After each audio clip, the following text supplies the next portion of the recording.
कभी ऐसा हुआ है कि तुम बिल्कुल चुप बैठे हो, लेकिन तुम्हारा मन चीख रहा है? बाहर सब ठीक है, लेकिन अंदर तूफान चल रहा है। लोग मुस्कुराते दिखते हैं, पर तुम जानते हो कि तुम्हारे भीतर कुछ टूट रहा है, कुछ बिखर रहा है। यही वो क्षण है जब इंसान खुद से सबसे डरता है, और यही वो क्षण है जहां बुद्ध का ज्ञान जन्म लेता है। एक युवक बुद्ध के पास गया और बोला, भगवान, मेरा मन हर पल भटकता है, मैं इसे रोक नहीं पाता, मैं क्या करूं? बुद्ध मुस्कुराए और बोले, मन को जीतना ही संसार की सबसे बड़ी विजय है। सोचकर देखो, हम दुनिया को जीतने के सपने देखते हैं, लेकिन अपने ही मन से हार जाते हैं। हम लड़ते सबसे हैं, पर सबसे बड़ी लड़ाई तो अंदर चल रही होती है। उलझने, ओवरथिंकिंग, चिंता, डर, यही मन की बेड़ियां हैं। पर आज इस वीडियो में तुम सिर्फ सुनने नहीं आए हो, तुम आए हो अपने मन के असली चेहरे को देखने। वो चेहरा जिसे तुम रोज नजरअंदाज करते हो, वो आवाज जिसे तुम सालों से दबाते आए हो। क्योंकि आज तुम जानोगे वो 7 शक्तिशाली विधियां जिनसे बुद्ध कहते थे, मन तुम्हारा दास बन जाएगा, मालिक नहीं। ये वीडियो कोई कहानी नहीं है, ये तुम्हारा आईना है। ये तुम्हारी आंतरिक जंग का पहला हथियार है। ये वह रास्ता है जहां तुम अपने मन पर अधिकार पाना शुरू करते हो। तो अब गहरी सांस लो, क्योंकि अगले कुछ मिनट तुम्हें बदल सकते हैं, तुम्हें शांत कर सकते हैं, तुम्हें अपने भीतर की ताकत से मिलवा सकते हैं। यात्रा शुरू होती है यहीं अभी, तुम्हारे मन की ओर, तुम्हारी आजादी की ओर। कभी ना कभी तुम्हें भी ऐसा जरूर लगा होगा कि तुम्हारा अपना ही मन तुम्हारे खिलाफ खड़ा है, जैसे भीतर कोई अदृश्य शक्ति है जो बार बार गलत दिशा में धकेल देती है। जैसे मन तुम्हें वो करवाता है जो तुम नहीं करना चाहते, और जो करना चाहते हो उसमें मन तुम्हारा साथ नहीं देता। यह एहसास हर इंसान में कहीं ना कहीं छिपा होता है, पर ज्यादातर लोग इससे भाग जाते हैं। वे सोचते हैं, मन बड़ा खतरनाक है, मन मेरा सबसे बड़ा दुश्मन है। लेकिन सच इसके बिल्कुल उलट है। सच तो यह है कि मन तुम्हारा दुश्मन कभी था ही नहीं। मन तो सिर्फ एक दर्पण है, एक ऐसा दर्पण जो तुम्हें तुम्हारी ही सच्चाई बार बार दिखाता है। तुम जैसा सोचते आए हो, मन वही बनकर तुम्हारे सामने खड़ा होता जाता है। बुद्ध कहते थे, मन वही दोहराता है जो तुम उसे सालों से खिला रहे हो। ये एक साधारण सी बात लगती है, पर इसमें ब्रह्म ज्ञान छिपा है। क्योंकि मन के पीछे भागने वाले लोग कभी समझ ही नहीं पाते कि मन भागता क्यों है। वे जीवन भर मन को दोष देते रहते हैं, पर मन को समझने की कोशिश कभी नहीं करते। और जीवन में सबसे खतरनाक चीज यही है, मन से लड़ना बिना उसे समझे। मन का मूल स्वभाव खाली होता है, बिल्कुल आकाश की तरह। आकाश में न तो कोई गंदगी होती है, न कोई रंग, न कोई आकार। लेकिन अगर आकाश में धुआं फैला दो तो ऐसा लगेगा कि आकाश गंदा है, जबकि गंदगी आकाश की नहीं, धुएं की है। बस यही बात मन पर भी लागू होती है। मन गंदा नहीं है, मन में भरा गया धुआं गंदा है। तुम्हारी आदतें, तुम्हारी पुरानी सोच, तुम्हारा डर, तुम्हारी इच्छाएं, तुम्हारे घाव, ये सब धुएं की तरह मन पर चढ़ते जाते हैं, और तुम्हें लगता है मन ही खराब है। जबकि बुद्ध कहते हैं, मन को दोष मत दो, उसे बस साफ करना सीखो। अक्सर लोग कहते हैं, मेरा मन भटकता क्यों है, लेकिन वे भूल जाते हैं कि मन को भटकने की ट्रेनिंग उन्होंने ही दी है। हर बार जब तुम बिना सोचे समझे अपनी किसी इच्छा के पीछे भागते हो, तो तुम मन को सिखाते हो कि इच्छा ही रास्ता है। हर बार जब तुम अपनी ही भावनाओं से डरकर भागते हो, तो तुम मन को सिखाते हो कि डरना ही सही है। हर बार जब तुम बिना कारण चिंता करते हो, तो तुम मन को सिखाते हो कि चिंता ही जरूरी है। और फिर मन वही करता है, क्योंकि मन वही दोहराता है जिसे तुमने ही सही मानकर उसके भीतर डाला है। मन को पहचानना शुरू करोगे तो तुम पाओगे कि मन में कुछ भी अचानक नहीं होता। मन अचानक गुस्सा नहीं करता, अचानक दुखी नहीं होता, अचानक उदास नहीं होता। हर भावना धीरे धीरे मन में जमा होती है। जैसे नदी में पानी एक बूंद गिरकर बढ़ता है, वैसे ही मन में भावनाएं धीरे धीरे जमा होती हैं। और जिस दिन ये भावनाएं मन में ज्यादा हो जाती हैं, तुम समझ नहीं पाते कि इतना भारीपन आया कहां से। तुम बस उलझ जाते हो, बेचैन हो जाते हो। बुद्ध कहते हैं, भावनाएं फूट पड़ने से पहले बहुत देर तक मन के दरवाजे पर खड़ी रहती हैं, पर हम उन्हें पहचानते ही नहीं। मन को पहचानने की शुरुआत यहीं से होती है, जब तुम पहली बार खुद से पूछते हो, जो मैं महसूस कर रहा हूं, यह क्यों है? यह दुख कहां से आया? ये डर किसने बोया? ये सवाल ही मन के द्वार खोलते हैं। लेकिन अधिकतर लोग सवाल पूछते नहीं, वे सिर्फ प्रतिक्रिया देते हैं।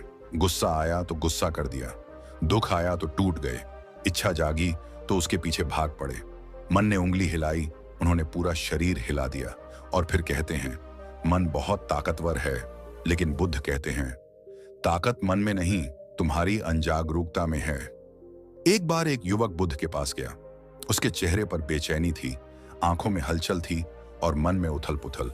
उसने कहा, भगवान, मेरा मन हर समय भागता रहता है, मेरा मन मेरी नहीं सुनता, मैं क्या करूं? बुद्ध मुस्कुराए, जैसे उन्हें पता था कि यह समस्या युवक की नहीं, पूरी दुनिया की है। उन्होंने कहा, तुम्हारा मन भागता नहीं, तुम उसे भागना सिखा चुके हो। युवक हैरान हुआ, मैंने? कैसे? बुद्ध बोले, जब भी मन में कोई विचार आया तुमने उसे पकड़ लिया, जब भी कोई इच्छा उठी तुम उसके पीछे दौड़ पड़े, जब भी कोई डर आया तुमने उससे बचने की कोशिश की। तुमने मन को कभी बैठना ही नहीं सिखाया, फिर तुम कैसे उम्मीद रखते हो कि मन शांत रहेगा? युवक दो समझ गया, समस्या मन में नहीं थी, उसकी आदतों में थी। तुम्हारा मन भी वैसा ही है, वह वही बन गया है जैसा तुमने उसे सिखाया है। अगर तुमने मन को दिन भर चिंता खिला दी तो मन चिंता का दर्पण बन जाएगा। अगर तुमने मन को तुलना खिला दी तो मन तुम्हें हर जगह कमी ही दिखाएगा। अगर तुमने मन को डर खिला दिया तो मन हर रास्ते में खतरा दिखाएगा। अगर तुमने मन को क्रोध खिला दिया तो मन हर बात में चोट महसूस कराएगा। बुद्ध कहते हैं मन एक खेत है, जिस बीज को बोओगे वही उगेगा। लेकिन लोग विष बोकर अमृत की उम्मीद करते हैं। वे मन में नकारात्मकता भरते हैं और चाहते हैं कि मन सकारात्मक बने। यह कभी संभव नहीं होता। मन को पहचानना मतलब मन के पीछे चलने की बजाय मन के सामने खड़े होना, जैसे तुम आईने के सामने खड़े होते हो। आईने में जो दिखाई देता है, क्या वह हमेशा अच्छा लगता है? नहीं। लेकिन तुम आईने से लड़ते तो नहीं, तुम आईने को तोड़ते भी नहीं, तुम बस खुद को ठीक करते हो। मन ठीक उसी तरह का दर्पण है, वह तुम्हें दिखाता है कि तुम्हारे भीतर क्या है। तुम्हारा डर, तुम्हारी आकांक्षाएं, तुम्हारी घबराहट, तुम्हारी उम्मीदें, तुम्हारी कमजोरी, तुम्हारी ताकत, सब कुछ। लेकिन लोग मन के दर्पण में खुद को देखकर डर जाते हैं और कहते हैं मन खराब है, जबकि खराब तुम नहीं हो। गलत आदतें खराब हैं, गलत सोच खराब है, गलत पैटर्न खराब है। मन को पहचानने का मतलब यह समझना कि मन सिर्फ एक प्रतिक्रिया मशीन है। तुम जो दोगे मन वही लौटाएगा। तुम मन में प्रेम डालोगे, मन तुम्हें शांति लौटाएगा। तुम मन में क्रोध डालोगे, मन तुम्हें अशांति लौटाएगा। तुम मन में जागरूकता डालोगे, मन तुम्हें स्वतंत्रता लौटाएगा। बुद्ध ने एक बार कहा था, मन को पहचानो तभी तुम उसे बदल पाओगे। लोग मन को बदलना चाहते हैं बिना पहचान के। ये वैसा ही है जैसे तुम अंधेरे कमरे में कुछ ठीक करना चाहो। पहले प्रकाश चाहिए, फिर परिवर्तन संभव है। मन में प्रकाश जागरूकता है, वह जागरूकता जो हर पल यह देखती रहे कि मन कर क्या रहा है। लेकिन समस्या यह है कि लोग मन को बिना देखे ही मान लेते हैं कि मन सही है या मन गलत है। वे मन की बातों के पीछे भागते हैं, जैसे कोई बच्चा गुब्बारे के पीछे भागता है, और उसी भाग दौड़ में उनका सारा जीवन निकल जाता है। मन को पहचानने का मतलब है मन की हर हरकत को बिना जज किए देखना। जैसे तुम बादलों को देखते हो, उठते हुए, बदलते हुए और फिर मिटते हुए। मन के विचार भी वैसी ही आवागमन वाली चीजें हैं, आते हैं, जाते हैं, लेकिन तुम बीच में फंस जाते हो। तुम सोचने लगते हो कि विचार मैं हूं, भावना मैं हूं, डर मैं हूं, और यही भ्रम जीवन की सारी पीड़ा का कारण बन जाता है। बुद्ध कहते हैं विचार आते हैं और जाते हैं, उन्हें आने जाने दो, बस पहचानो। जब तुम मन को पहचानते हो तो तुम्हें पता चलता है कि मन तुम्हारा मालिक नहीं, बस एक प्रक्रिया है, एक यंत्र है, एक दर्पण है। फिर तुम उसके गुलाम नहीं रहते, तुम उसके मालिक बन जाते हो। हर रोज के जीवन में भी तुम देखोगे कि मन कैसे दर्पण बनकर खड़ा रहता है। कभी तुम किसी से नाराज हो जाते हो, सामने वाला चाहे जो भी कहे तुम्हें उसकी बात बुरी ही लगती है। इसका मतलब सामने वाला नहीं, तुम्हारा मन पहले से भरा हुआ था। कभी तुम बड़े खुश होते हो तो वही इंसान, वही बातें तुम्हें प्यारी लगने लगती हैं। इसका मतलब खुशी बाहर नहीं, तुम्हारे अंदर थी। कभी तुम चिंतित होते हो तो छोटी सी चीज भी पहाड़ जैसी लगती है। कभी तुम शांत होते हो तो बड़ी सी समस्या भी हल्की लगती है। ये सब मन का खेल है। मन हर चीज को अपने रंग से रंगता है और तुम समझ बैठते हो कि दुनिया ऐसी है, जबकि दुनिया नहीं बदली, मन बदला है। इसलिए बुद्ध कहते हैं, मन को पहचानो, दुनिया को बदलने की जरूरत कम पड़ जाएगी। जीवन में इसका एक और उदाहरण लो। अगर तुम्हारा मन परेशान है तो एक कप चाय भी कड़वी लगती है। अगर मन शांत है तो उसी चाय में खुशी मिल जाती है। चाय एक ही है, स्वाद मन बना रहा है, दुनिया एक ही है, अनुभव मन बना रहा है। मन को पहचानना इसलिए जरूरी है क्योंकि मन के रंग को पहचानने के बाद ही तुम सच को देख पाते हो, वरना तुम भ्रम में जीते हो और यही भ्रम तुम पर राज करता है। बुद्ध कहते हैं, जब तक मन को पहचान नहीं लिया जाता, मन तुम्हें चलाता है। एक बार पहचान लिया गया तो मन को चलाते हो। मन को पहचानने की पहली सीढ़ी है मन को देखने की कला। जब कोई भावना उठती है, उसे बस देखो। गुस्सा उठा, देखो, अच्छा मेरे भीतर गुस्सा उठ रहा है। डर उठा, देखो मेरे भीतर डर खड़ा हो गया। इच्छा उठी, देखो मन में इच्छा पैदा हुई है। देखने के इस क्षण में ही तुम मन से अलग हो जाते हो और तभी तुम पहली बार समझ पाते हो कि मन तुम नहीं हो। तुम मन के मालिक हो, लेकिन यह समझ बिना पहचान के नहीं आती। मन को पहचानना मतलब यह महसूस करना कि मन एक बच्चे की तरह है। अगर तुम उसे समझाओगे तो वह शांत हो जाएगा। अगर तुम उसे दंड दोगे तो वह और उग्र हो जाएगा। अगर तुम उसे अनदेखा करोगे तो वह और शोर करेगा। अगर तुम उसे बहुत डील दोगे तो वह बिगड़ जाएगा। लेकिन अगर तुम उसे जागरूकता से संभालोगे तो वह तुम्हारा सबसे बड़ा साथी बन जाएगा। इसलिए बुद्ध कहते हैं, मन को प्रेम दो, गुस्सा नहीं। लेकिन हम मन से लड़ते रहते हैं, उसे दोष देते रहते हैं, जबकि मन बस वही दिखा रहा है जो तुमने उसे सिखाया है। इसलिए बुद्ध ने एक और बात कही, मन पर आरोप मत लगाओ, मन पर अधिकार जमाओ। तो इस बात को जीवन में उतारो। मन दर्पण है, दुश्मन नहीं। अगर मन में अंधेरा दिख रहा है तो दर्पण मत बदलो, अंधेरा हटाओ। अगर मन में गुस्सा दिख रहा है तो दर्पण मत तोड़ो, गुस्से को समझो। अगर मन में दुख दिख रहा है तो खुद को दोष मत दो, दुख को स्वीकार करो। एक बार तुम मन को पहचान लेते हो तो मन तुम्हारा सेवक बन जाता है। और यही बुद्ध की सबसे गहरी सीख है। मन की पहचान ही मन का नियंत्रण है।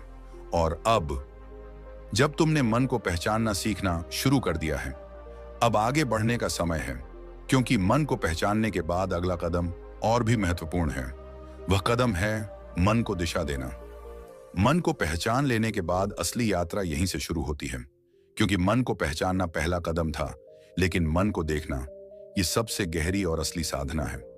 लोगों को लगता है कि मन को पहचान लिया तो बस सब खत्म, लेकिन नहीं। वहीं से तो असली खेल शुरू होता है, क्योंकि पहचानना तुम्हें तैयार करता है, पर देखना तुम्हें बदल देता है। जिंदगी में हर इंसान यही गलती करता है। वह अपने विचारों से लड़ता रहता है, जैसे दिमाग में कोई युद्ध चल रहा हो। लोग पूरे दिन विचारों को दबाते दबाते थक जाते हैं, लेकिन विचार फिर भी लौट आते हैं, और पहले से भी ज्यादा ताकत के साथ। क्योंकि दबाया हुआ विचार बुझी हुई आग नहीं होता, वह अंदर ही अंदर धधकती चिंगारी की तरह होता है, जो मौका मिलते ही और बड़ी आग बनकर फूट पड़ता है। बुद्ध कहते हैं, विचारों को रोकना उसी तरह है जैसे आकाश में उड़ते पक्षी को मुट्ठी में बंद करने की कोशिश करना। तुम पकड़ तो नहीं पाओगे, लेकिन कोशिश करते करते खुद को घायल जरूर कर लोगे। यह बात सुनकर कई लोग हंसते थे, लेकिन बुद्ध समझते थे कि मानव दुख का सबसे बड़ा कारण यही है, विचारों को रोकने की कोशिश। तुम अपने भीतर देखो, कितनी बार तुमने सोचा होगा, अब ज्यादा नहीं सोचूंगा, आज कोई बुरा विचार नहीं आने दूंगा, आज मन को शांत रखूंगा। और फिर क्या हुआ? विचार और ज्यादा आए, सबसे बुरे विचार आए, मन काबू से बाहर हो गया। क्यों? क्योंकि विचारों को रोकना ऐसा ही है जैसे तुम नदी के बहाव पर दीवार खड़ी कर दो। नदी रुकेगी नहीं, दीवार तोड़कर बह जाएगी। तुम्हारी मानसिक दीवार भी ऐसे ही टूटती है, और जब टूटती है तो तुम्हें लगता है मन और बिगड़ गया, जबकि मन बिगड़ा नहीं, तुम गलत दिशा में चल रहे थे। बुद्ध कहते थे, देखने वाले बनो, दबाने वाले नहीं।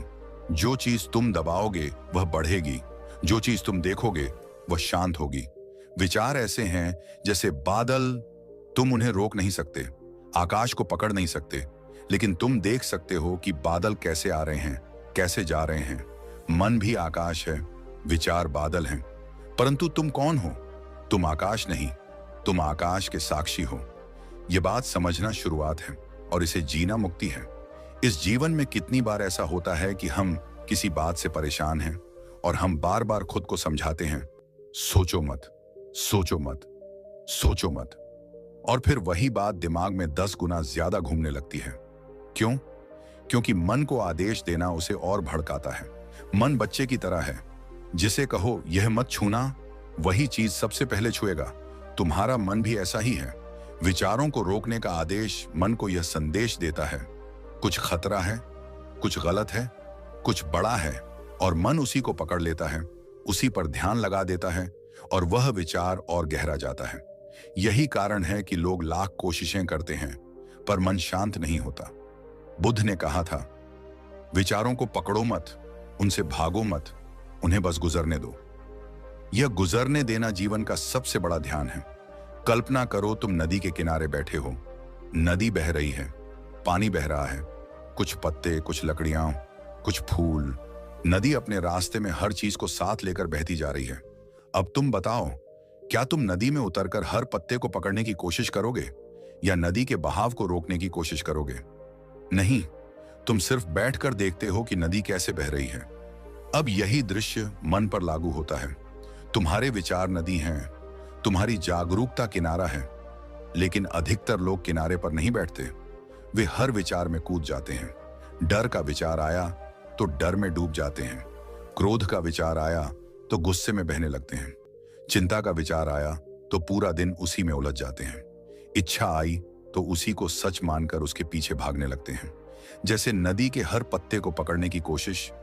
और यही कारण है कि मन कभी शांत नहीं रहता। तुम नदी के हर पत्ते को नहीं पकड़ सकते, तुम मन के हर विचार को नहीं रोक सकते, लेकिन तुम दोनों को देख सकते हो। यह देखने की कला ही बुद्ध की सबसे अद्भुत शिक्षा है। वे कहते थे, विचारों को आते हुए देखो, जाते हुए देखो, बस देखने वाले बन जाओ। जब देखने वाला पैदा हो जाता है, विचार खुद छोटा पड़ जाता है, क्योंकि विचार की ताकत तुम्हारी पहचान से आती है। जब तुम सोचते हो यह विचार मैं हूं, तभी विचार ताकतवर हो जाता है। लेकिन जब तुम कहते हो यह विचार मेरे भीतर आया है लेकिन मैं विचार नहीं हूं, तभी विचार की पकड़ ढीली होने लगती है। दैनिक जीवन का एक उदाहरण लो। तुम सुबह उठे, पहला विचार आया, आज बहुत काम है, कैसे होगा? यदि तुम यह विचार पकड़ लेते हो, उससे चिपक जाते हो, तो दिन भर मन में तनाव बना रहेगा।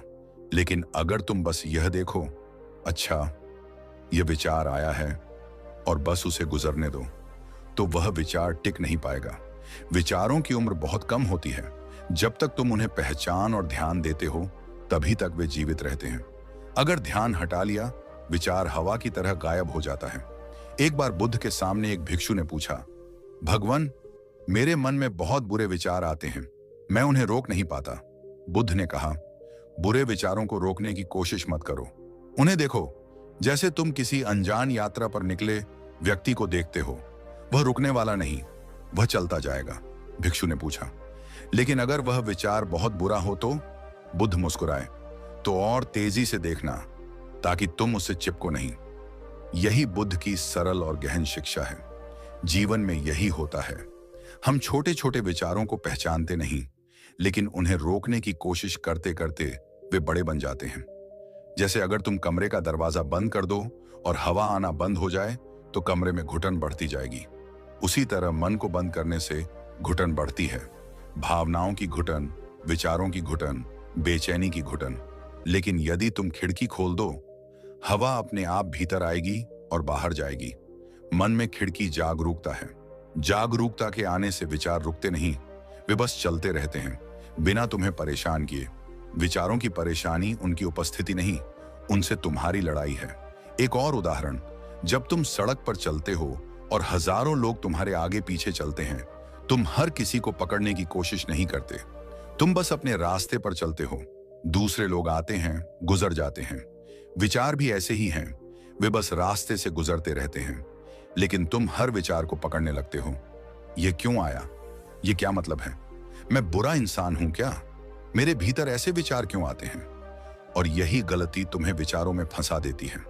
बुद्ध कहते हैं, विचार महत्वहीन हैं, देखने वाला महत्वपूर्ण है। जब देखने वाला जाग जाता है, विचार अपनी मौत खुद मर जाते हैं। वे आते हैं, और बिना किसी प्रभाव के चले जाते हैं।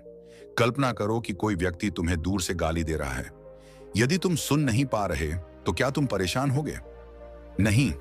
इसी तरह विचारों को भी तुम बस सुनो और आगे बढ़ो। उनसे भावनात्मक रिश्ता मत बनाओ। विचार आते हैं, तुम्हें देखना है, नकारना नहीं, पकड़ना नहीं। बुद्ध कहते हैं, देखना ध्यान है, रोकना तनाव है। हर बार जब तुम रोकते हो तनाव बढ़ता है, हर बार जब तुम देखते हो तनाव गिरता है। जैसे ही तुम विचारों को देखना सीखते हो, मन धीरे धीरे शांत होने लगता है। ये कोई चमत्कार नहीं, ये मन का स्वभाव है।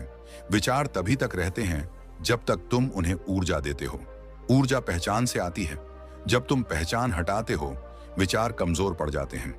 एक समय बाद तुम यह अनुभव करने लगते हो कि विचार आ रहे हैं, लेकिन वे तुम्हें छू नहीं पा रहे। जैसे बारिश हो रही है, लेकिन तुम छतरी के नीचे हो। बारिश गिर रही है, लेकिन तुम्हें भिगाने में असमर्थ है। यही मन का वास्तविक नियंत्रण है। न लड़ाई, न रोकथाम, बस देखना। और जब देखने की आदत पक्की हो जाती है, तब एक और अद्भुत चीज होती है। तुम्हारे भीतर शांति जन्म लेने लगती है। वह शांति जो बाहर से नहीं आती, वह भीतर से उठती है। वह शांति तुम्हारे विचारों के बीच नहीं, बल्कि विचारों के पीछे छुपी रहती है। जैसे आसमान बादलों के पीछे होता है, शांत, विशाल, अनंत। जब तुम विचारों को देखना सीख जाते हो, तुम उन्हें दिशा देना भी सीख जाते हो। और यहीं से हमारी अगली यात्रा शुरू होती है। नीरवता का वो क्षण जब भीतर सब कुछ थम जाता है, विचारों का शोर पीछे हटता है और बस एक गहरी सांस चलती है। पिछले भाग में जहां हमने मन को देखने की कला समझी, वहीं से आगे बढ़ते हुए अब हम मन की उस सबसे बड़ी वास्तविकता की तरफ बढ़ रहे हैं, जिसके बारे में बुद्ध ने अत्यंत गहरी बात कही थी। अगर तुमने मन को काम नहीं दिया, तो मन तुम्हें अपने काम में लगा देगा। यह वाक्य जितना सरल लगता है, उतना ही अंदर से हिला देने वाला है। क्योंकि सच यह है कि हम में से ज्यादातर लोग अपने मन को नहीं चला रहे होते। मन हमें चला रहा होता है, जहां चाहे, जैसा चाहे, जितना चाहे। हम बस खींचे जाते हैं। वो सुबह का समय याद करो। कितनी बार ऐसा होता है कि अलार्म बजता है और तुम सोचते हो बस 5 मिनट, और तुम्हारा मन कहता है आराम करो, अभी नहीं, काम बाद में कर लेंगे। 5 मिनट एक जाल बन जाता है और फिर वही मन तुम्हें पछतावे, थकान और गिल्ट में फेंक देता है। क्या यह अजीब नहीं है? वही मन जो आराम चाहता था, वही मन बाद में तुम्हें कोसने भी लगता है। बुद्ध कहते थे, मन एक बंदर से भी अधिक चंचल है। अगर उसे काम न दो तो वह तुम्हें अपने खेल में उलझा देगा। और सच कहूं तो आज की दुनिया में यह बात पहले से 10 गुना अधिक सही हो चुकी है। खाली मन अब सिर्फ बुरे विचार नहीं लाता। खाली मन अब मोबाइल स्क्रॉलिंग का गुलाम बन जाता है। बेवजह तुलना करता है, फैंटेसी बनाता है, शक पैदा करता है, चिंता बढ़ाता है, अतीत याद दिलाता है, भविष्य का डर दिखाता है और तुम्हारी ऊर्जा को धीमे धीमे चूसता रहता है। अगर तुम अपने मन को दिशा नहीं दोगे, तो मन तुम्हें दिशाहीन बना देगा। यही वह जगह है जहां से इस तीसरे मुद्दे की गहराई शुरू होती है। एक युवक बुद्ध के पास आया और बोला, भगवान, मेरा मन बहुत भटकता है। मैं किसी काम में टिक नहीं पाता। मेरे भीतर जैसे 100 आवाजें चलती हैं, कभी डर, कभी शक, कभी आलस। मैं क्या करूं? बुद्ध मुस्कुराए। वह मुस्कान जिसमें करुणा भी थी, ज्ञान भी और एक हल्की सी शरारत भी, जैसे वह पहले से जानते थे कि समस्या क्या है। उन्होंने युवक से पूछा, तुम अपने मन को कितना काम देते हो? युवक अचरज में पड़ गया। भगवान, मन को काम देने का क्या अर्थ? बुद्ध बोले, अगर तुम मन को काम नहीं देते तो मन तुम्हें काम देता है और उसमें सिर्फ भ्रम, चिंता और कल्पनाएं होती हैं। यही है पूरा खेल। हम सोचते हैं कि हमें मन को शांत करना है, लेकिन सच यह है कि मन को काम देना होगा, क्योंकि मन ऊर्जा है। यदि ऊर्जा को दिशा नहीं दो तो वह तुम्हें उलझा देगी। अगर हवा को सही दिशा न मिले तो वह तूफान बन जाती है। इसी तरह मन को सही काम न मिले तो वह अराजकता बन जाता है। जरा अपनी रोजमर्रा की जिंदगी का एक दृश्य देखो। सुबह उठते ही क्या होता है? मन तुरंत दौड़ना शुरू कर देता है। आज ये करना है, ये क्यों हुआ, उसको ऐसा नहीं कहना चाहिए था, आज मीटिंग में क्या होगा, पैसे कैसे आएंगे, अगर ये ना हुआ तो क्या होगा, अगर वो हो गया तो क्या होगा। देखा, तुमने अभी तक एक गिलास पानी भी नहीं पिया और मन तुम्हें 100 कामों में लगा चुका है। और यह सब इसलिए क्योंकि तुम्हारे पास कोई दिशा तय नहीं थी, कोई उद्देश्य तय नहीं था, कोई मॉर्निंग रूल नहीं था, कोई रूटीन नहीं था। जब मन खाली रहता है तभी वह तुम्हें अपने खेल में खींचता है। बुद्ध कहते थे, जिस मन को उद्देश्य नहीं मिलता वह विनाश का मार्ग चुनता है। इस वाक्य को जरा दिल में उतारो, क्योंकि उसी में तुम्हारे जीवन की सबसे महत्वपूर्ण कुंजी छुपी हुई है। अब एक गहरी बात समझो, मन को काम देना, इसका अर्थ यह नहीं कि खुद को हद से ज्यादा काम में ठूंस दो। इसका मतलब है मन को सार्थक दिशा दो, मन को वही भोजन दो जो उसे शांत करे, वही कार्य दो जो उसे भ्रम से मुक्त करे, वही गतिविधि दो जो उसे लक्ष्य के करीब ले जाए। मन को काम देना मतलब है मन को दिशा देना, उद्देश्य देना, मीनिंग देना। बुद्ध अपने शिष्यों को कहते थे, सुबह उठो और मन को बताओ कि आज तुम किस दिशा में चलोगे, नहीं तो मन तुम्हें उसकी दिशा में ले जाएगा। और मन की दिशा कैसी होती है? या तो अतीत या भविष्य, कभी गिल्ट, कभी फियर, कभी कंपैरिजन, कभी एक्सपेक्टेशंस, कभी छोटी छोटी कल्पनाएं। इसीलिए बुद्ध ने जीवन का सबसे शक्तिशाली नियम दिया, मन को आइडल मत रहने दो। Idle mind is not empty, it is dangerous. अब जरा एक कहानी सुनो। एक गांव में एक व्यक्ति रहता था जिसे खेती का काम बिल्कुल पसंद नहीं था, लेकिन उसके पास कोई और काम भी नहीं था। इसलिए वह दिन भर बैठा रहता, कभी इधर देखता, कभी उधर। धीरे धीरे उसके अंदर अजीब अजीब कल्पनाएं शुरू हो गईं। उसे लगता कि लोग उसके खिलाफ हैं, पड़ोसी उसे जलते हैं, पत्नी उसे ताने देती है, दुनिया उसके खिलाफ है। उसकी सोच इतनी नकारात्मक होने लगी कि वह घर से निकलना बंद कर दिया। एक दिन वह बुद्ध के पास पहुंचा और रोते रोते बोला, भगवान, मैं टूट गया हूं। मेरा मन मुझे तंग करता है। मैं कुछ कर नहीं पाता, कुछ सोच नहीं पाता, कुछ समझ नहीं पाता। बुद्ध ने कहा, तुम्हारा मन तुम्हारा सेवक था, लेकिन तुमने उसे इतना खाली छोड़ दिया कि वह तुम्हारा मालिक बन बैठा। यह कहानी हर उस व्यक्ति की है जो डायरेक्शनलेस जीवन जी रहा है। एक और उदाहरण लो, अगर तुम मोबाइल को बिना पर्पस के उठाते हो, सिर्फ टाइम पास के लिए, तो मन उसी डायरेक्शन में चला जाता है। फिर देखना 15 मिनट स्क्रॉलिंग कैसे 2 घंटे बन जाते हैं। क्यों? क्योंकि मन खाली था, और खाली मन को बस एक ट्रिगर चाहिए, फिर वह खुद को उसी में डुबा देता है। बुद्ध कहते थे, मन को सही काम में लगाओ, क्योंकि काम मन को बचाता है। लेकिन किस तरह का काम? ऐसा काम जो तुम्हें थकाए नहीं पर दिशा दे। ऐसा काम जो तुम्हें डिस्ट्रैक्ट न करे बल्कि तुम्हें ग्रो करे।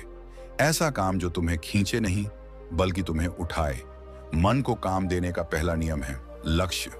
लक्ष्य मन के लिए वैसा है जैसा नदी के लिए किनारे। बिना किनारों के नदी बाढ़ बन जाती है। मन भी ऐसा ही है, बिना लक्ष्य के वह तुम्हें डुबो दे सकता है। दूसरा नियम, दिनचर्या। दिनचर्या मतलब माइंड रीप्रोग्रामिंग। जब तुम रोज कुछ निश्चित करते हो, जैसे सुबह ध्यान, शाम को पढ़ना, दिन में किसी मीनिंगफुल काम पर फोकस करना, तो मन खुद समझ जाता है कि उसे कहाँ रहना है। अब एक भावनात्मक सच, हम में से कई लोग कहते हैं हमारा मन नहीं लगता। लेकिन मन क्यों नहीं लगता? क्योंकि मन को लक्ष्य नहीं दिया गया, और खाली मन हर जगह भटका हुआ लगता है। एक बार बुद्ध से एक भिक्षु ने पूछा, भगवान, मेरा मन हर जगह भागता है, मैं क्या करूं? बुद्ध ने कहा, उसे भागने से रोकना मत, उसे भागने के लिए एक दिशा दो। अगर पानी को रास्ता दो तो वह खेत सींचता है, अगर रास्ता न दो तो बाढ़ लाता है।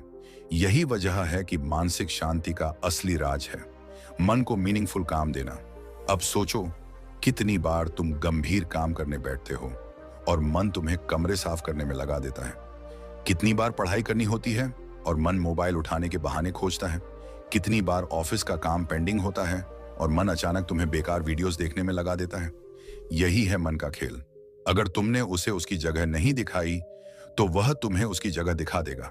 यहां बुद्ध की एक अत्यंत महत्वपूर्ण शिक्षा आती है, मन सॉन्ग को आइडल मत रहने दो, उसे अपने विकास, अपने लक्ष्य और अपनी जागरूकता से भर दो। अब समझो, मन को काम देने का मतलब है अपनी ऊर्जा का निवेश करना। किसमें? उस जगह जहां तुम ग्रो कर सको, उस जगह जहां तुम स्टेबल रह सको, उस जगह जहां तुम अपने आप को पहचान सको। क्योंकि एक सच है, मन को खिलौने मत दो, मन को दिशा दो। बुद्ध कहते थे कि मन तब शांत नहीं होता जब तुम उसे कंट्रोल करने की कोशिश करते हो। मन तब शांत होता है जब उसे सही दिशा मिलती है। जैसे एक घोड़ा, अगर उसे लगाम न दो और छोड़ दो तो वो कहीं भी भाग जाएगा। लेकिन अगर उसे दिशा दो, रास्ता दो, लक्ष्य दो, तो वही घोड़ा तुम्हें मंजिल तक ले जाएगा। मन घोड़े से भी अधिक शक्तिशाली है, इसलिए उसकी लगाम हमेशा तुम्हारे हाथ में रहनी चाहिए। अब एक गहरा सवाल, दिशा कैसे मिले, काम कैसे मिले, लक्ष्य कैसे तय हो? उसका एक सरल तरीका है। सुबह उठते ही मन को एक वचन दो, आज मैं अपने मन को भटकने नहीं दूंगा, मैं उसका मालिक हूं, वह मेरा सेवक।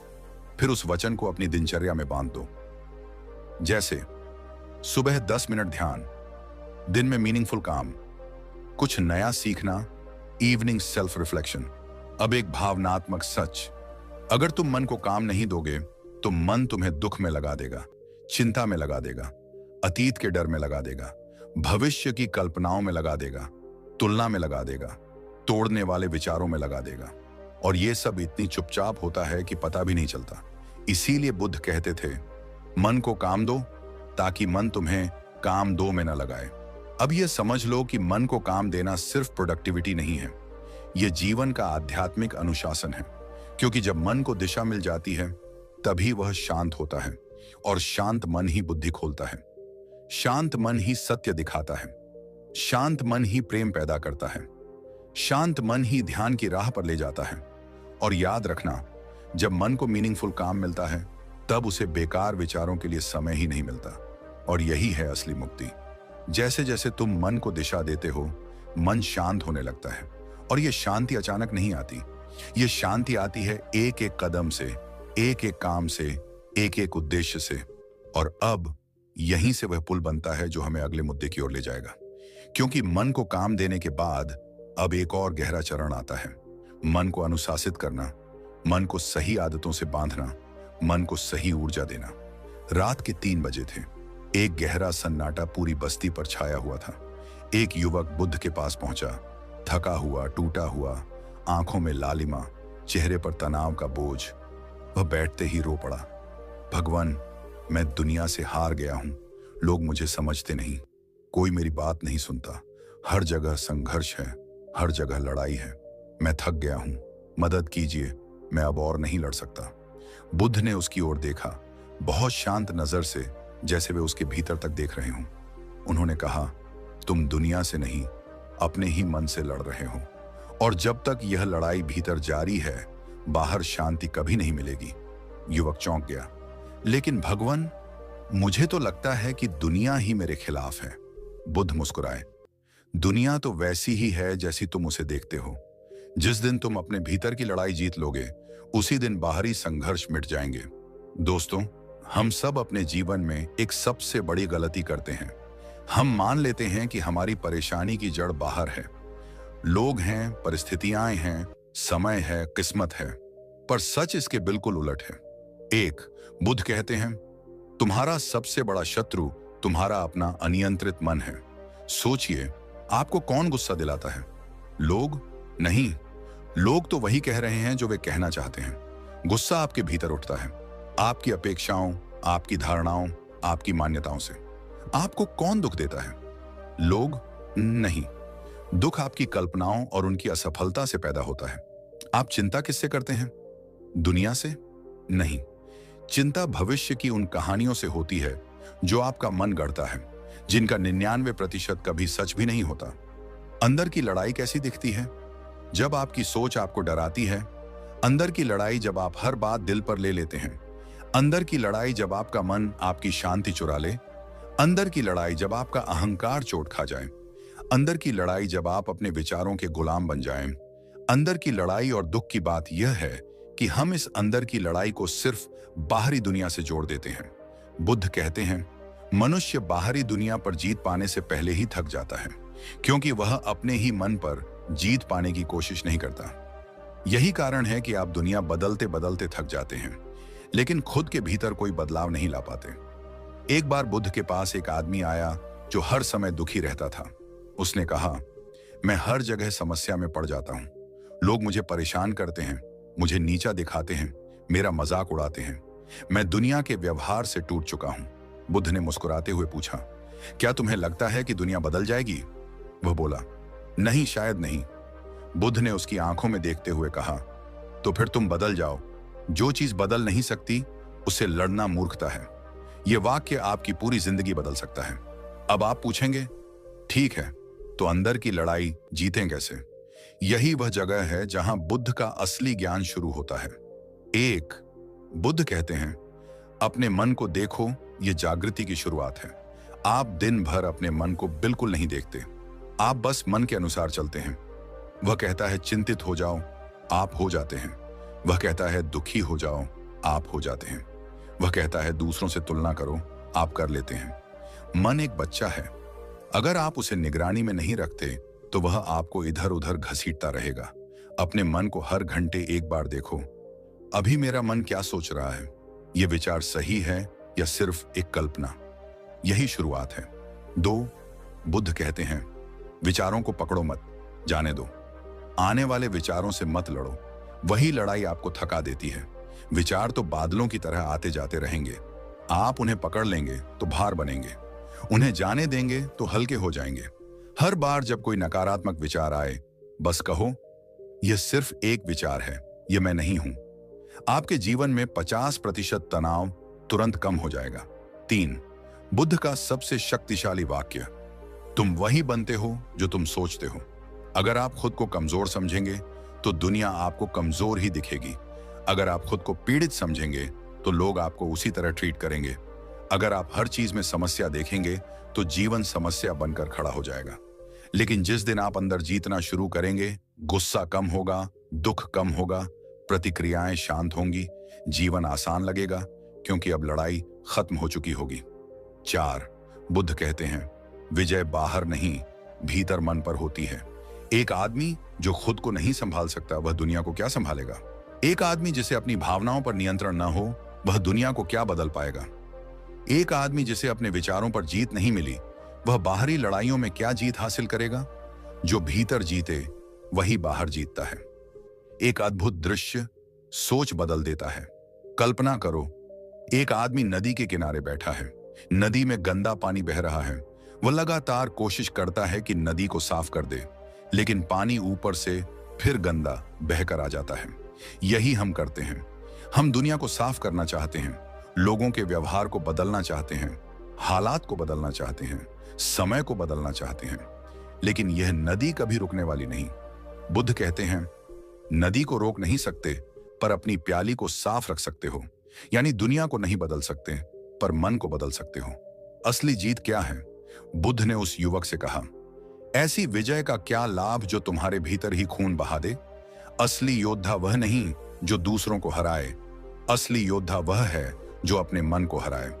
फिर बुद्ध ने आखिरी बात कही, तुम तभी शांत होगे जब समझ जाओगे कि कोई तुम्हारा शत्रु नहीं, तुम्हारा मन ही तुम्हें हर दिन दोबारा दुश्मन बनाता है। दोस्तों, अगर आप अपने मन को जीत ले गए तो दुनिया खुद ब खुद आसान हो जाएगी। लोगों का व्यवहार चोट नहीं देगा, परिस्थितियां भारी नहीं लगेंगी, असफलताएं आपको तोड़ नहीं पाएंगी, अन्याय आपको झकझोर नहीं पाएगा, क्योंकि असली जीत भीतर की जीत है। ठहरो, जरा एक पल के लिए अपनी सांस को महसूस करो, धीरे धीरे, जैसे भीतर कोई पुराना दरवाजा खुल रहा हो। यही वो जगह है जहां से मन को समझने की यात्रा शुरू होती है। और पिछली बार जहां हमने छोड़ा था, मन को अनुशासन दो, यह बच्चा नहीं पर बच्चा ही बन जाता है। आज उसी गहराई में और उतरते हैं। मन अजीब है। कोई पूछे मन क्या है, तो जवाब शब्दों में नहीं, अनुभव में मिलता है। कभी आग बन जाता है, कभी पानी, कभी हवा की तरह अनियंत्रित और कभी मिट्टी की तरह शांत। पर बुद्ध कहते थे, मन का सबसे बड़ा रहस्य यह है कि यह हर पल बदलता है, पर इस बदलाव को संभाला जाए तो मन ही हमारी सबसे बड़ी ताकत बन सकता है। कितनी बार तुमने सुना होगा, मन नहीं लग रहा, मन बेचैन है, मन भाग रहा है। लोगों को लगता है मन कोई जंगली जानवर है जिसे पकड़ना असंभव है, पर ऐसा नहीं है। बुद्ध कहते थे, मन को रोज संभालो जैसे तुम रोज अपना शरीर संभालते हो। मन को भोजन चाहिए, दिशा चाहिए और उससे भी ज्यादा संयम चाहिए। मन सच में बच्चे जैसा होता है, इसका काम है भटकना। जिस तरह कोई छोटा बच्चा चमकती हुई चीज देखकर दौड़ पड़ता है, मन भी हर आवाज, हर बात, हर याद, हर डर, हर इच्छा के पीछे भागता है। बच्चे को अगर तुम एक कमरे में छोड़ दो तो वह सब कुछ खोल देगा, गिरा देगा, इधर उधर कर देगा। मन भी ऐसा ही करता है। अगर उसे बिना दिशा छोड़ दिया जाए तो वह तुम्हारी पूरी जिंदगी अस्त व्यस्त कर देता है। कभी सोचा है क्यों अंदर इतनी हलचल रहती है? क्यों हर छोटी बात दिल में चुभती है? क्यों बीते हुए पलों का बोझ आज भी उठाए घूमते हैं? क्यों कल की चिंता आज की नींद छीन लेती है? क्योंकि मन को अनुशासन नहीं मिला, और जो मन अनुशासित नहीं होता वह मालिक बन बैठता है। वही तुम्हें खींचता है, वही तुम्हें गिराता है, वही तुम्हें रुलाता है, और तुम सोचते हो मेरा मन मेरा नहीं है। लेकिन बुद्ध कहते थे मन मालिक नहीं, नौकर है। लेकिन नौकर तभी तक नौकर है जब तक तुम उसे मालिक बनने नहीं देते। मन को रोज मैनेज करना पड़ता है, जैसे भोजन बनाना पड़ता है, जैसे घर रोज साफ करना पड़ता है, जैसे शरीर को रोज नहलाना पड़ता है, वैसे ही मन की धूल भी रोज हटानी पड़ती है। समस्या यह नहीं कि मन भटकता है, समस्या यह है कि हम उसे भटकने देते हैं। समझो, जो चीज तुम रोकना चाहोगे वह और भागेगी, लेकिन जिसे तुम समझने लगोगे वह खुद शांत हो जाएगी। एक बार एक युवक बुद्ध के पास आया और बोला, भगवान, मेरा मन हर समय भागता रहता है, मैं क्या करूं? बुद्ध मुस्कुराए और बोले, मन को रोज इतना व्यस्त रखो कि उसे भटकने का समय ही न मिले। और यह व्यस्त रखना किसी काम में डूबा देना नहीं है, बल्कि मन को ऐसे काम दो जो उसे शांत करें, नियंत्रित करें, स्थिर करें। सांस पर ध्यान, चलते समय चलने को महसूस करना, कुछ मिनट का मौन, थोड़ा सा एकांत, दिन में 2 बार खुद से मुलाकात, ये सारी चीजें मन को दिशा देती हैं। ये वही हथियार हैं जिनसे मन को वश में किया जाता है। और यदि तुम रोज 2 मिनट भी इन्हें दे दो तो मन एक दिन तुम्हें थामने लगेगा। तुम गिरोगे नहीं, तुम बहोगे नहीं, तुम दबाव में टूटोगे नहीं, तुम डर में कांपोगे नहीं, क्योंकि मन की शक्ति वही है, वही तुम्हें तोड़ सकती थी, वही तुम्हें बना भी सकती है। हर इंसान अपने मन के कारण आज जहां है, और उसी मन के कारण आगे क्या बनेगा यह भी मन ही तय करता है।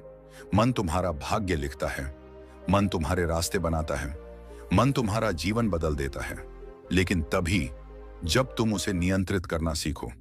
नहीं तो वही मन हर कदम पर तुम्हारे खिलाफ काम करेगा। उदाहरण देखो, मान लो दिन खराब हुआ, किसी ने कुछ कह दिया, थोड़ा तनाव, थोड़ा गुस्सा, और मन बैठ गया उसी बात पर। वह एक बीज था, मन ने उसे पकड़ा और बड़ा कर दिया। उसने क्यों कहा, मैंने क्या गलत किया, लोग मेरे बारे में क्या सोचते होंगे? 10 मिनट की बात 2 घंटे का दर्द बन जाती है। क्यों? क्योंकि मन को अनुशासन नहीं मिला था। लेकिन अगर मन संयमित हो तो वही घटना अनुभव बन जाती है, सबक बन जाती है, ताकत बन जाती है। बुद्ध कहते थे, जिसने मन को जीत लिया उसने संसार जीत लिया। क्योंकि संसार बाहर नहीं, संसार अंदर है, और जो भीतर शांत है, बाहर की दुनिया उसे कभी हिला नहीं सकती। जिस दिन तुम मन को दिशा देना शुरू कर दोगे, मन तुम्हारी सबसे बड़ी ताकत बन जाएगा। मन को शांत करने का अर्थ यह नहीं कि मन को मार दो, बल्कि यह कि मन तुम्हारे सामने झुक जाए। तुम कहो शांत और मन शांत हो जाए। तुम कहो ध्यान और मन केंद्र में आ जाए। तुम कहो सकारात्मक और मन सकारात्मकता खोजने लगे। यह तभी होगा जब मन को रोज रोज अनुशासन मिलेगा। एक और बात समझो, मन को अकेले रहने की आदत भी चाहिए। जैसे बच्चा मां के बिना नहीं रहता, वैसे ही मन भी बाहरी दुनिया के शोर में ही रहता है। लेकिन जब तुम मन को एकांत दोगे, कुछ मिनट का मौन दोगे, एक शांत क्षण दोगे, मन खुद को समझना शुरू करेगा। यहीं से उसकी असली ट्रेनिंग शुरू होती है। बुद्ध किसी भी व्यक्ति को पहले उसके मन से मिलवाते थे। वे कहते थे, अगर मन को जान लिया तो खुद को जान लिया। क्योंकि तुम अपनी आंखें नहीं हो, तुम अपनी देह नहीं हो, तुम अपनी भूमिका, तुम्हारा नाम, तुम्हारी पहचान नहीं हो। तुम वही हो जिसे मन भीतर महसूस करता है। अगर मन शांत है, तुम शांत हो। अगर मन जल रहा है, तुम जल रहे हो। अगर मन उलझा है, तुम उलझे हो। अगर मन स्थिर है, तुम स्थिर हो। जीवन बाहर से नहीं बदलता, मन के बदलते ही सब बदल जाता है। इसलिए आज से एक काम करना, मन पर दया नहीं, अनुशासन रखना। उसे हर बात मानने वाला बच्चा मत बनने देना। उसे हर इच्छा का गुलाम मत बनाना। उसे हर बात पर भागने मत देना। उसे हर आवाज पर नाचने मत देना। क्योंकि मन में इतनी ताकत है कि तुम्हें ऊंचाई पर भी ले जा सकता है और एक पल में गिरा भी सकता है। और यह जान लो, मन को आदेश वही दे सकता है, जो खुद को समझता है। मन को नियंत्रित वही कर सकता है जो अपनी सांस को महसूस करता है। मन को जीत वही सकता है जो उसके खेल को पहचान लेता है। आज तुम जहां हो मन की वजह से हो, कल जहां हो सकते हो वह भी मन ही तय करेगा। इसलिए आज ही शुरुआत करो, मन को रास्ता दिखाओ, उसके बच्चेपन को पहचानो और उसे स्थिरता सिखाओ। और अब जहां मन की अनुशासन की यह यात्रा अपने गहरे बिंदु पर पहुंच रही है, वहीं से अगला द्वार खुलता है, क्योंकि मन को अनुशासन देने के बाद एक और गहरा कदम आता है जिसे मन पूरी तरह तुम्हारा साथी बनता है। अगला मुद्दा इसी अनुशासन की नींव पर खड़ा होता है और वहीं से हमारी अगली यात्रा शुरू होगी। दोस्तों, अगर आज आपको लगा हो कि अरे ये तो मेरे ही दिमाग की कहानी चल रही है, तो इसका मतलब है कि आप सही दिशा में बढ़ रहे हो। जीवन बहुत बड़ा है, पर हम उसे खुद ही छोटा बना लेते हैं, थोड़े डर, थोड़े तनाव और थोड़ी सी ओवर थिंकिंग की वजह से। लेकिन याद रखना, हंसकर जीना भी एक इलाज है और समझकर सीखना भी एक शक्ति है। और अगर इस वीडियो ने आपको थोड़ा भी हंसाया हो, थोड़ा भी सोचने पर मजबूर किया हो या थोड़ा भी जीवन आसान लगा हो, तो एक काम जरूर करना, वीडियो को लाइक कर देना, एमबीवी ज्ञान चैनल को सब्सक्राइब कर देना और कमेंट में बताना कि अगला वीडियो किस विषय पर चाहिए। और हाँ, जो लोग सोच रहे हैं कि मैं तो बाद में लाइक करूंगा, भाई बहन, बाद में हम सब चाय भी पी लेते हैं, पर अभी लाइक कर दो, दिमाग हल्का हो जाएगा। धन्यवाद दोस्तों। खुश रहिए, मुस्कुराते रहिए और याद रखिए, जिंदगी उतनी ही आसान है जितना आसान आप उसे मान लेते हैं। हम अगली वीडियो में मिलेंगे, तब तक पॉजिटिव रहो, इंस्पायर्ड रहो।